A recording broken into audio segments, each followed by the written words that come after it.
로마서 9장 30절에서 10장 4절까지 말씀입니다.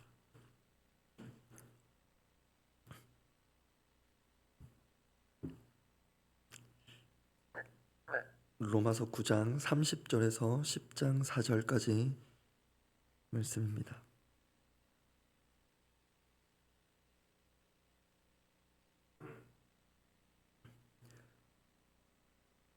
로마서 9장 30절에서 10장 4절까지 말씀, 제가 먼저 9장 30절 읽습니다. 그런즉 우리가 무슨 말을 하리요? 의를 따르지 아니한 이방인들이 의를 얻었으니 곧 믿음에서 난 의요. 의의 법을 따라간 이스라엘은 율법에 이르지 못하였으니 어찌 그러하냐? 이는 그들이 믿음을 의지하지 않고 행위를 의지함이라 부딪힐 돌에 부딪혔느니라. 기록된 바 보라, 내가 걸림돌과 거치는 바위를 시온에 두노니 그를 믿는 자는 부끄러움을 당하지 아니하리라 함과 같으니라. 형제들아, 내 마음에 원하는 바와 하나님께 구하는 바는 이스라엘을 위함이니 곧 그들로 구원을 받게 함이라. 내가 증언하노니 그들이 하나님께 열심히 있으나 올바른 지식을 따른 것이 아니니라. 하나님의 의를 모르고 자기 의를 세우려고 힘써 하나님의 의에 복종하지 아니하였느니라.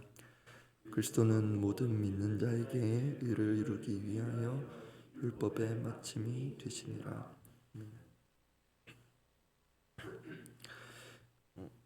오늘 본문 시작 부분인 9장 뒷부분부터 이후 본문인 10장까지 자주 등장하는 중요한 단어가 있습니다. 성경에서도 중요한 단어라고 할 수 있는데요, 바로 믿음입니다.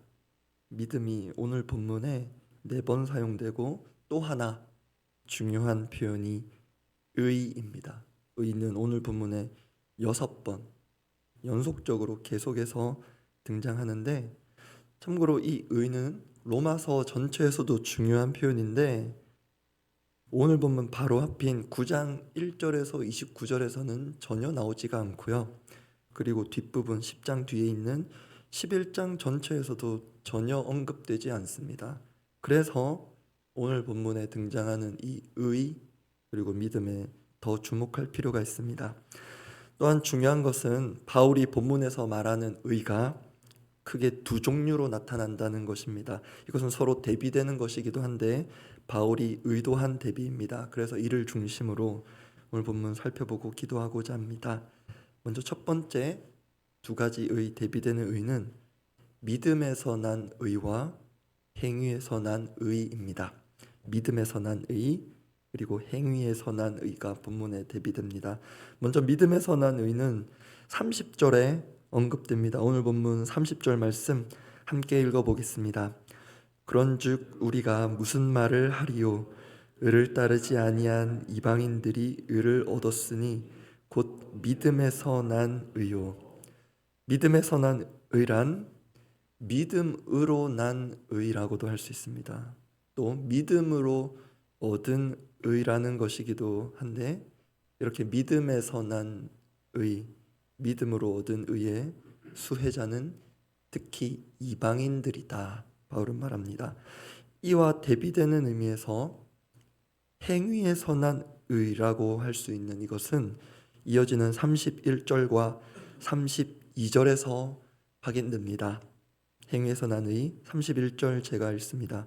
의의 법을 따라간 이스라엘은 율법에 이르지 못하였으니, 그 이유를 32절에 말씀하는데요, 32절은 함께 읽어보겠습니다.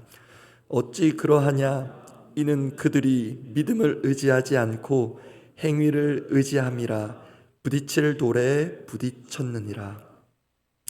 앞서 언급한 믿음에 선한 의와 이 행위에 선한 의의 결정적인 차이점은, 이 행위에 선한 의는 실제로 그 의를 얻을 수 없다는 것입니다. 이에 대한 이유로 바울은 방금 읽은 32절에서 그들이, 특히 이스라엘 유대인들이 믿음을 의지하지 않고 행위를 의지하였기 때문이다 라고 합니다. 다소 묘하면서도 또 안타까운 것은 그 의를 얻고자 율법에 대한 철저한 준수, 그 행위를 의지했던 이스라엘이 오히려 그 의라는 목적지에 이르지 못했다는 것입니다. 두 번째 대비되는 의입니다. 두 번째 대비되는 의는 본문 10장 3절에 같이 나옵니다. 하나님의 의 그리고 자기 의인데요. 10장 3절도 함께 읽어보겠습니다. 하나님의 의를 모르고 자기 의를 세우려고 힘써 하나님의 의에 복종하지 아니하였느니라. 이 하나님의 의란 또 다른 말로 하나님께로부터 난 의 또는 하나님께서 우리 사람에게 부여하시는 의입니다.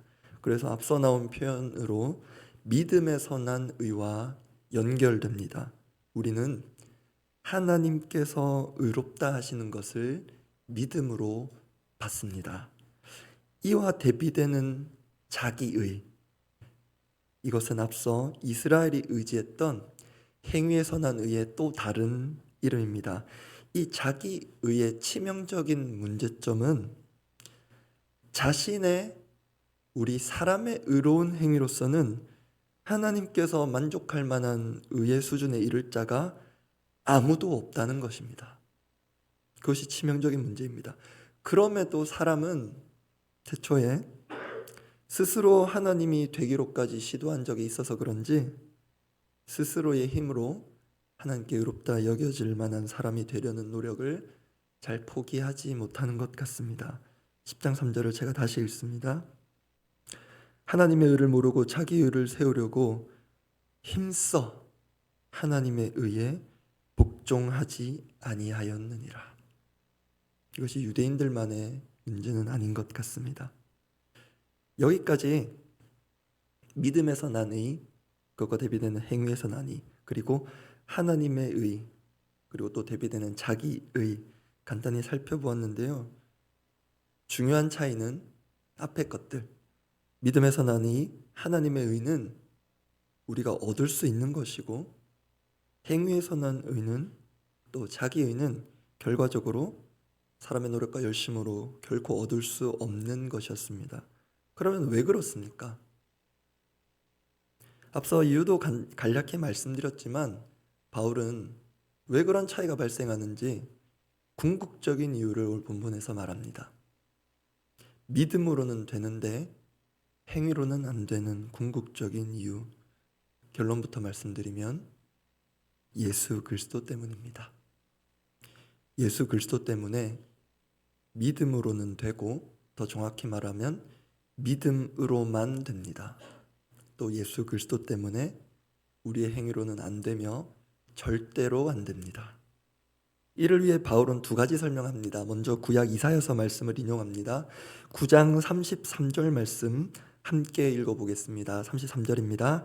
기록된 바 보라 내가 걸림돌과 거치는 바위를 시온에 두노니 그를 믿는 자는 부끄러움을 당하지 아니하리라 함과 같으니라. 오늘 설교자의 목소리와 톤이 여러분 은혜 받는데 걸림돌이 되지 않을까 그런 생각이 드는데요. 여기서 걸림돌 그리고 거치는 바위 그리고 뒤에 있는 그를 믿는 자 할 때 이 세 가지는 같은 대상을 가리킵니다. 이사야 당시 시점으로는 장차 오실 메시아 그리스도이십니다.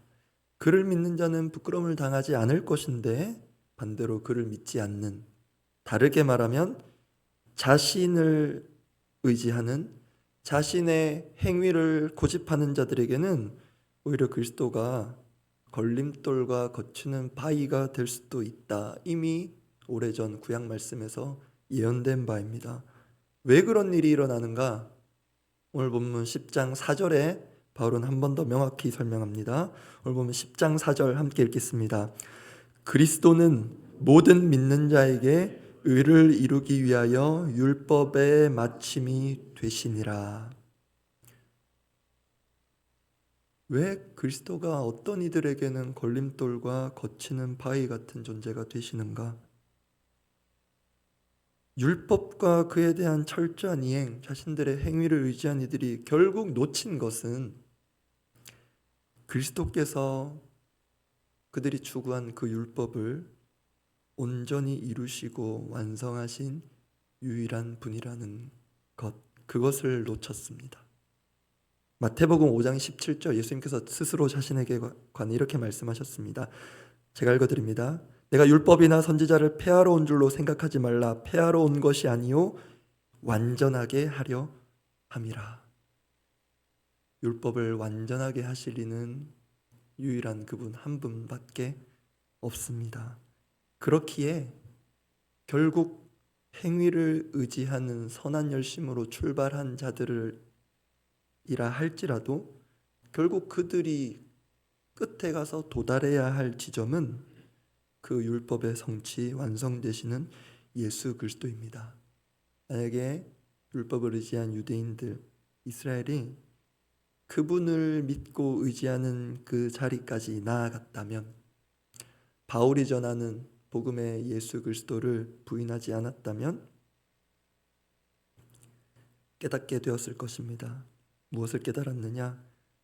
그간 자신이 의지해온 행위들, 자신만의 수고든 남들이 알아주지 못하는 땀 흘린 노력이든 그런 모든 것들이 우리의 비참한 처지와 현실로부터 결코 견뎌낼 수 없다는 것, 건져낼 수 없다는 것을 깨닫게 되었을 것입니다. 전도할 때 인사차 초두에 교회 다니세요? 교회 다니신 적 있으세요? 이렇게 물으면 사람들로부터 자주 듣게 되는 말이 있습니다. 아이고, 제가 지은 죄가 많아서요. 좀 착한 일도 하고 그러고 나서 갈게요. 그런 얘기 많이 듣습니다. 핑계 정도로 여길 수도 있는데요. 곰곰이 생각해 보면 아주 핑계 대려고 지어낸 말은 아닌 것 같습니다. 그 마음이 한편 이해가 됩니다. 왜냐하면 우리 사람 마음에, 우리 믿는 자들에게서도 하나님을 향한 이런 접근법이 수시로 일어나기 때문입니다. 바로 내가 하나님께 무언가를 얻을 만한 자격을 스스로 취하려는 시도, 노력입니다. 내가 이만큼 했으니 하나님 내 기도에 들어주셔야 됩니다. 하나님, 내가 교회를 세우기에 이만큼 했으니 우리 교회 열매를 주셔야 됩니다. 그런데 그게 아니라는 것을 사람은 잘 깨닫지 못하지만 하나님은 아시기에, 특히 구원의 문제에 있어서 그 모든 우리의 노력들이 불가능하다는 것을 하나님 아시기에 우리에게 믿음의 길을 열어주셨습니다. 그 길의 목적지이자 우리 삶의 목적 되시는 예수 그리스도를 우리에게 주셨습니다. 그런데 우리가 한 가지 더 기억할 것이 있는데요. 단지 예수님이 우리에게 구원만을, 천국행 티켓만을 선사하시는 데에 있어서만 필요한 믿음의 대상이 아니라 우리 일상의 모든 삶을 걸고 의지할 분이라는 것입니다. 그런 역사의 산증인이 사도들이며 지금 우리가 읽고 있는 이 로마서를 기록한 바울도 그 한 사람입니다. 말씀 맺겠습니다. 너무 당연하지만 수시로 자문해보면 좋을 질문이 있습니다. 나는 예수 그리스도를 믿는가? 정말 믿는가? 다르게 말해 정말 예수 그리스도를 의지하고 있는가? 아니면 그 외에 다른 의지할 것들로 하나님께, 그리고 사람 앞에, 나아가 세상 앞에 인정받기 위하여 고달픈 수고를 계속하고 있는가? 그런 우리의 고된 형편을 다 하시고 예수님 말씀하신 것 같습니다. 마태복음 11장 28절 말씀 제가 읽어드립니다. 수고하고 무거운 짐진 자들아 다 내게로 오라. 내가 너희를 쉬게 하리라. 예수님 말씀에 따르면 일이 다 끝나야 쉴 수 있는 게 아니라 일을 주님께 맡겨야 쉴 수 있습니다. 우리를 하나님 앞에 의롭다 여김 받도록 이미 주님께서 모든 일을 끝내셨습니다. 그 말도 안 되는 은혜를 믿음으로 받고 삶 가운데 누리며 사는 모든 성도님들 되시기를 바랍니다. 기도하겠습니다. 첫 번째 기도 제목 말씀드립니다. 우리가 아까 찬양도 했는데요, 신자 되기 원합니다. 이 중에 불신자는 없을 것입니다. 새벽 제단을 깨우시는 분 중에 불신자가 있겠습니까? 그럼에도 찬양으로 고백했습니다. 신자 되기 원합니다. 진심으로 오늘 사실 성서유니온 선교회에서 큐티 제목으로 붙여준 게 열심히 있으나 지식은 없다, 이게 큐티 책 제목이었는데, 사실 바울은 열심을 그렇게 중요하게 다루지 않고요, 이 제목을 오늘 본문에 따라 정확하게 말하면 열심은 있으나 그리스도가 없다로 바꿔야 맞습니다.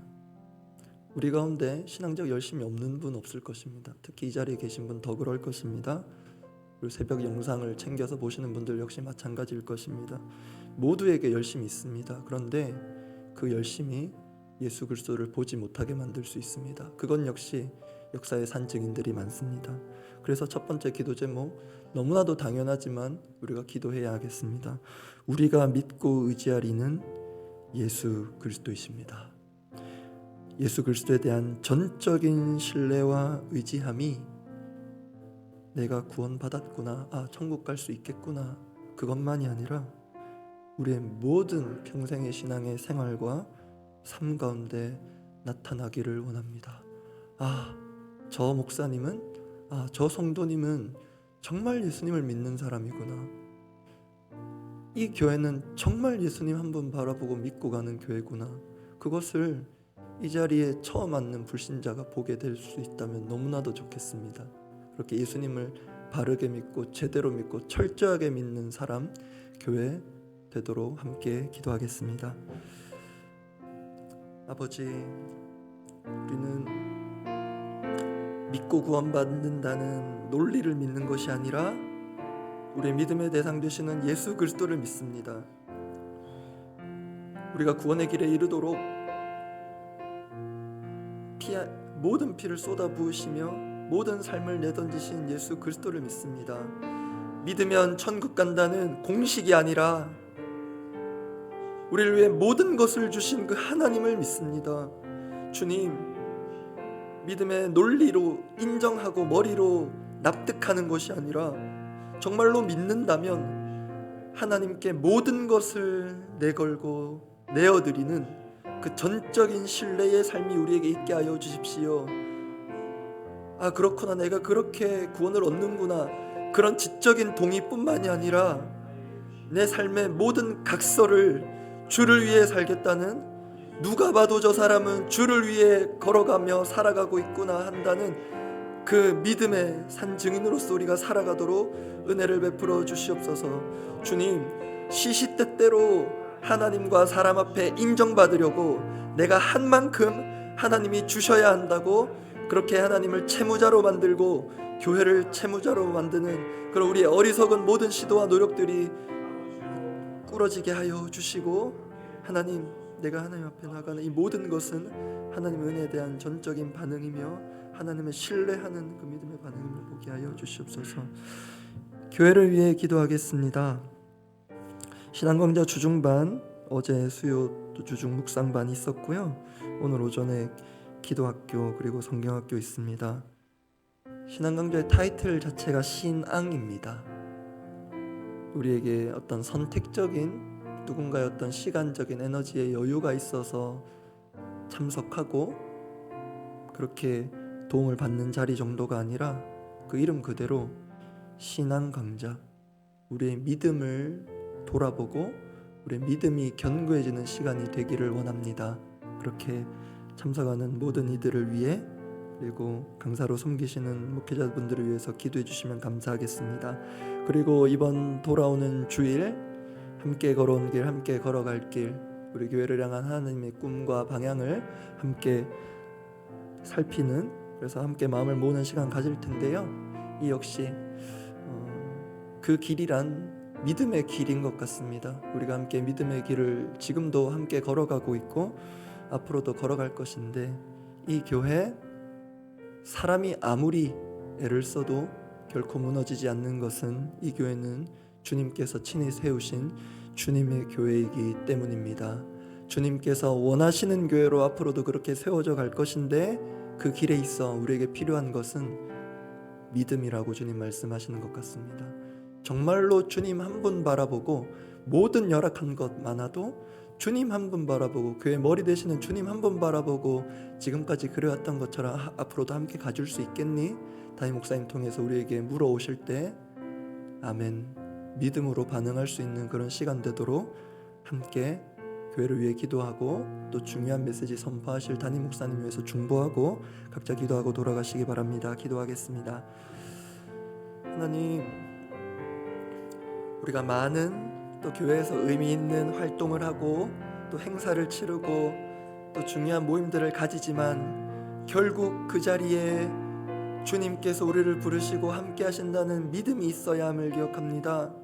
신앙강자라는 이름으로 모였는데 믿음 없이 모이지 않게 하여 주시고 우리 믿음이 증진되고 강해지는 시간 되게 하여 주시옵소서. 주님, 지금까지 어렵고 힘들었지만 주께서 이 걸어오게 하신 길이 믿음의 길이었음을 인정하며 감사드립니다. 앞으로 걸어갈 길도, 우리가 함께 걸어갈 길도 우리 주 예수 그리스도 한 분 바라보며 걸어갈 믿음의 길이 될 것인데, 주님, 그 믿음의 길 올곧게 걸어가도록 하나님, 우리의 믿음의 시선을 흩어지게 하고 흐트러지게 하는 모든 것들로부터 우리를 지켜주시고, 정말로 주님 한 분 바라보며 이 교회의 주인이 우리 주님이시기에 주님께서 원하시는 교회, 주님께서 기뻐하시는 교회, 주님께서 우리 더사랑교회를 통하여 꿈꾸시는 그 교회가 되어가도록 그 믿음으로 하나님 붙들고 나아가는 귀한 주일 되도록 또 그렇게 세우신 담임 목사님 통하여서 그 믿음의 메시지가 우리 가운데 선포되도록, 또 우리 모두는 그 말씀을 믿음으로 받아 그냥 동의하는 것이 아니라 그렇게 앞서 섬기시는 이들의 수고를 박수치며 뒤에 물러나 앉아있는 것이 아니라 우리 모두가 함께 그 믿음의 길에 들어서 있음을 보고 인정하게 하여 주십시오.